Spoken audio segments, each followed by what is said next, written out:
ദൈവികമായ രക്ഷയും കരുണയും നമ്മുടെ പേരിലുണ്ടായിരിക്കട്ടെ. വിശുദ്ധ ഖുർആൻ സൂറത്ത് അൻ-നിസാ വചനം 77. ബിസ്മില്ലാഹിർ റഹ്മാനിർ റഹീം.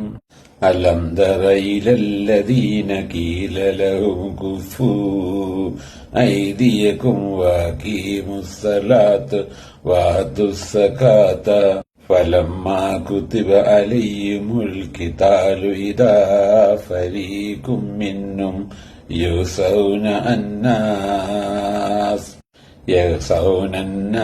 കഖശിയത്തില്ലാഹി ഔ അശദ്ദ ഖശിയത്ത് വഖാലൂ റബ്ബനാ ലിമ കതബ്ത അലൈനാൽ ഖിതാല ലൗലാ അഖർതനാ ഇലാ അജലിൻ കരീം ഖുൽ മതാഉദ് ദുനിയാ ഖലീലും വൽആഖിറതു ഖൈറും ലിമൻ ഇത്തഖാ വലാ തുദ്ലമൂന ഖദീലാ.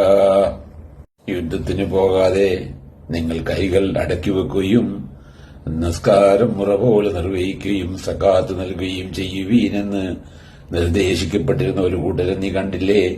പിന്നീട് അവർക്ക് യുദ്ധം നിർബന്ധമായി നിശ്ചയിക്കപ്പെട്ടപ്പോൾ അവരിൽ ഒരു വിഭാഗം അത് അല്ലാഹുവെ ഭയപ്പെടും പോലെയോ അതിനേക്കാൾ ശക്തമായ നിലയിലോ ജനങ്ങളെ ഭയപ്പെടുന്നു. ഞങ്ങളുടെ രക്ഷിതാവേ, നീ എന്തിനാണ് ഞങ്ങൾക്ക് യുദ്ധം നിർബന്ധമാക്കിയത്? അടുത്ത ഒരു അവധി വരെയെങ്കിലും ഞങ്ങൾക്ക് സമയം നീട്ടിത്തന്നുകൂടായിരുന്നു എന്നാണ് അവർ പറഞ്ഞത്.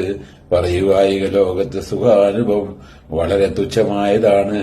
പരലോകമാണ് സൂക്ഷ്മത പാലിക്കുന്നവർക്ക് കൂടുതൽ ഗുണകരം.